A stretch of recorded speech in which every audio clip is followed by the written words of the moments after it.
Shalom, everybody. Rabbi Edelstein here with another installment of Rabbi E in 3, brought to you, as always, by MEOR DC. You can find us on the web, MEORDC.com, or on Facebook at MEOR DC. And if you find us, you'll learn about all the programs we offer, including the Maimonides Jewish Leaders Fellowship and our upcoming Poland trip this winter break. We still have spots available.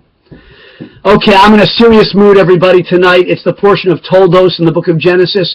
Toldos deals with the birth and the lives of Yaakov, Jacob, and Esau, his twin brother.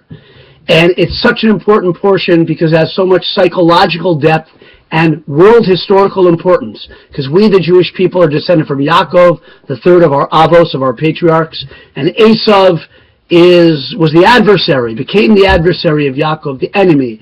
And he gives rise to not all the other nations of the world, but Western Europe, the Roman Empire, really is descended from Esau. So there's a lot of resonance, historically speaking and spiritually, to this portion.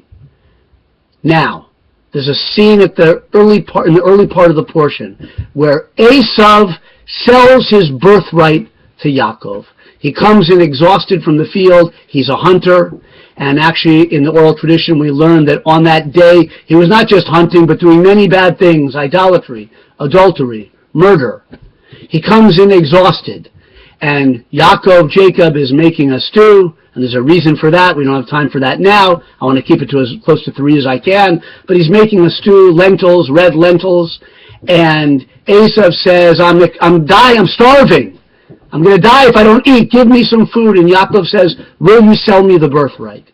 Now, the birthright didn't just mean in terms of possessions. Esau was biologically the firstborn, came out of the womb first. But the birthright, as our commentaries explain, in those times had to do with the spiritual guidance of the family, the leader spiritually of the family. So, Yaakov says to Esau, will you sell me your birthright? Esau says, what do I need a birthright for? I'm going to die anyway. And the deeper meaning of that statement, as our commentaries explain, is that Esau had no interest in the responsibility and the obligation that the birthright in a spiritual sense entailed. He didn't care about that. He said, give me some of that red stuff. He saw the physical world. That was his interest. That's what attracted him, as exemplified by how he fixed on the red nature of the lentil soup that Yaakov was making. He wasn't interested in the birthright. And Yaakov took advantage of that moment. He was right in doing so. He was the one who wanted that. His mother Rebecca knew that. In any case, jump to now. A few weeks ago, there was a Pew Research Center study talking about the state of American Jewry. Many of you might have read about it. I didn't read it in depth, but what it said about the state of the Jewish people, certainly in the non-Orthodox world, very disconcerting. So much assimilation, so much lack of interest and identification with Judaism. Not we, you and me are not, I'm not saying that arrogantly, but if you're watching this, you're not spurning your birthright. But are American Jews spurning their birthright? Are they following Esau and not Yaakov, in essence? You know, giving up the beauty of Judaism, of the Torah, of the mitzvot, of a life of connectedness, of a beautiful Masorah transmission and tradition, giving up for some red soup or some sushi. Hey, there's nothing wrong with sushi. You can be an observant Jew and enjoy sushi like I do.